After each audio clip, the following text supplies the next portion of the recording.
لك يا رمضان، والله اشتقنا فرحنا بك، صوم وطاعة للرحمن. هي دي التجهيزات ولا بلاش؟ ازيكم يا حبايب قلبي، عاملين ايه؟ يا رب تكونوا في افضل صحه واحسن حال. كل سنه وانتم طيبين. رمضان خلاص على الابواب. ده الفيديو اللي كنت منتظراه بقالي فتره ومتحمسه جدا ليه.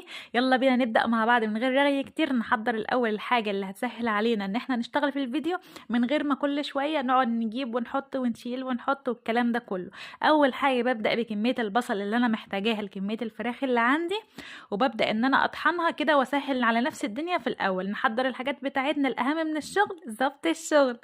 حطيت هنا معلقه ملح صغيره على البصل كده عشان ينزل لي الميه، لان انا النهارده في الوصفات بتاعتي محتاجه ميه بصل وبصل كمان مفروم او مبشور. واحتاج كمان كميه من الفلفل المفروم او المتقطع ناعم او المبشور زي ما تحبي والمتوفر عندك اعملي. انا هنا طحنت كميه الفلفل اللي هحتاجها لكل الوصفات اللي معايا. ببدا كده اظبط الحاجات بتاعتي عشان لما اجي ابدا في الوصفه اللي هعملها تكون الدنيا سهله بالنسبه لي. عايزاك انت كمان وانت بتفرزي الفراخ او بتجهزيها تعملي كده بالظبط عشان تسهلي على نفسك الدنيا. انا هنا كان معايا علبه من التتبيلات اللي كنت عملتها في فيديو سابق معاكم، في فيديو التتبيلات او التفريزات البهارات المهمه لرمضان. هسيبه لكم ان شاء الله في صندوق الوصف ترجعوا ليه.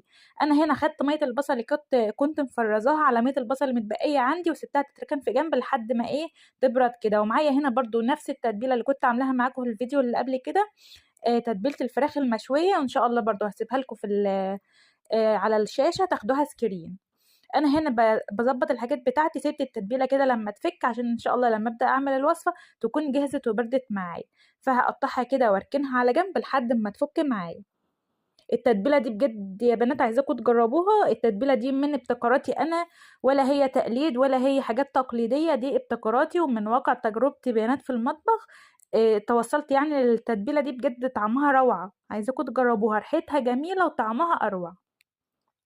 معايا هنا برضو تتبيله الشيش طاووق. انا هنا بدات ان انا اصلا اطلع التفريزات اللي كنت مفرزاها معاكم من التتبيلات قبل كده وبسيبها تفك معايا في الجنب. طبعا انا عارفه انا هعمل ايه في الفيديو، ايه الوصفات اللي انا هعملها من الفراخ، فعشان كده بطلع التتبيلات بتاعتها وبسيبها تفك. طلعت الفراخ المشويه والشاورما، وباذن الله هنعمل معاكم في الفيديو ده شويه افكار حلوه قوي. الفيديو ده دسم، عايزاه يتفجر كده من اللايكات لان بجد تعبت فيه. انا هنا قلت اما ابدا بالسهل عشان ايه احس ان انا انجزت كده في الوقت ما اتاخرتش. فاخدت هنا الجوانح معايا واللي هي الحته بتاعه الكتف بتاع الفرخه. طبعا كنت قطعتهم واخدت شويه من تتبيله الفراخ المشويه اللي انا برضو كنت مجهزاها معاكم في الفيديو اللي قبل كده، وعليهم شويه زيت صغيرين وشويه خل صغيرين. وبدات ان انا هنا ايه افتح الجوانح بتاعتي او الاكتاف